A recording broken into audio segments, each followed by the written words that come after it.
بسم اللہ الرحمن الرحیم۔ السلام علیکم۔ گریڈ 10 چیپٹر 1 تاریخ پاکستان حصہ 2 میں آج ہم پڑھیں گے افغان جہاد اور اس کے اثرات۔ افغان جہاد اور اس کے اثرات بچے آج ہم پڑھیں گے کہ افغان جہاد یعنی افغانستان میں جو جہاد تھا اس کے اثرات پاکستان پر کیا پڑے۔ دسمبر 1979 میں سوویت یونین جو اب روس کہلاتا ہے تب تک جو ہے وسطی ایشیائی ریاستوں نے سوویت یونین سے آزادی حاصل نہیں کی تھی کہ 1 لاکھ سے زیادہ فوج افغانستان میں داخل ہو گئی اور خطرہ یہ تھا کہ وہ پاکستان کی سرحد کی طرف پیش قدمی کرے۔ ظاہر ہے پاکستان کا ہمسایہ ملک ہے افغانستان، تو یہ خطرہ تھا کہ سوویت یونین کی جو فوج ہے وہ کہاں پاکستان کی طرف بھی پیش قدمی کر سکتی ہے یا پاکستان کی طرف بھی آ سکتی ہے، جو پاکستان کے لیے خطرہ تھا۔ ظاہر ہے بچے اگر پڑوس میں حملہ ہوتا ہے تو ہم بھی تو محفوظ نہیں رہتے نا، کہ یہ خطرہ تھا کہ افغانستان میں داخل ہونے والی سوویت یونین کی جو فوج ہے وہ پاکستان میں بھی داخل ہو سکتی ہے۔ حکومت نے اس مرحلے پر افغانستان سے آنے والے مہاجرین کے لیے پاکستان کی سرحدیں کھول دینے کا تاریخی فیصلہ کیا۔ بچے کس مرحلے پر؟ جب افغانستان پر حملہ کیا سوویت یونین نے، تو ظاہر ہے کہ اگر پڑوس کے گھر پہ حملہ ہوگا تو گھر چھوڑ کے انہوں نے کہیں نہ کہیں تو جانا ہوتا ہے نا۔ اسی طرح جب افغانستان پہ حملہ ہوا تو افغانستانیوں نے کیا کیا کہ اپنے گھروں سے کوچ کر کے یا ہجرت کر کے پاکستان کی سرحد پر پہنچائے۔ تو کیا ہوا کہ اس موقع پر ضیاء الحق نے پاکستان کی سرحدیں افغان مہاجرین کے لیے کھول دیں۔ روسی جارحیت کی مذمت۔ جارحیت کا مطلب ہوتا ہے کسی بھی ملک پر ناجائز چڑھائی، کوئی وجہ ہی نہ ہو اور خواہ مخواہ کا اس کے اوپر حملہ کر دیا جائے۔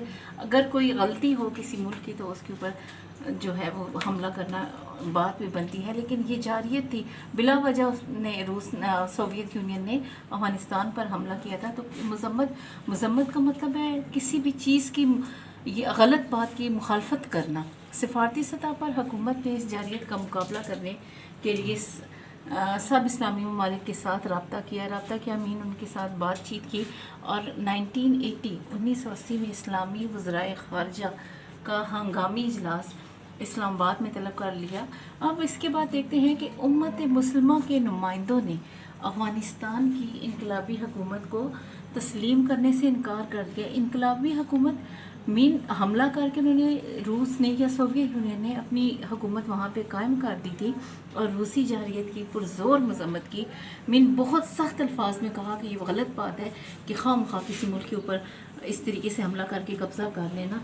افغانستان کے مسئلے کو صرف پاکستان کا نہیں پورے عالم اسلام کا مسئلہ قرار دیا گیا۔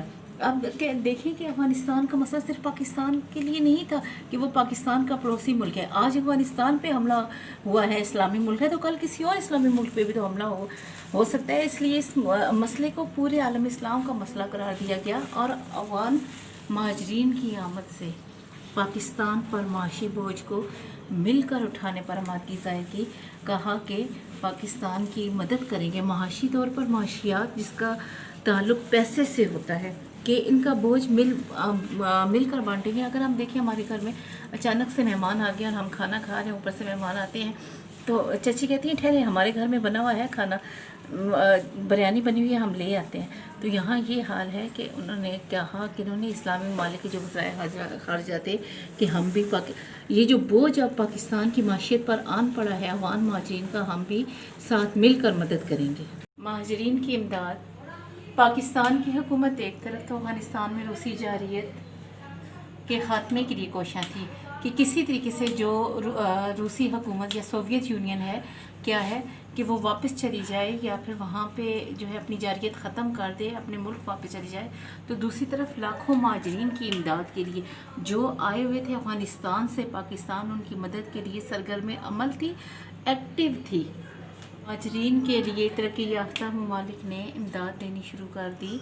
اب ترقی یافتہ ممالک نے بھی مہاجرین کے لیے جو ہے وہ مدد کرنی شروع کر دی۔ برطانیہ، مغربی جرمنی اور جاپان نے پاکستان کے بعض قرضے بھی معاف کر دیے اور بعض پر کیا کیا کہ سود معاف کر دیا، اور مہاجرین کے لیے امدادی اشیاء فراہم ہونا شروع ہوئیں۔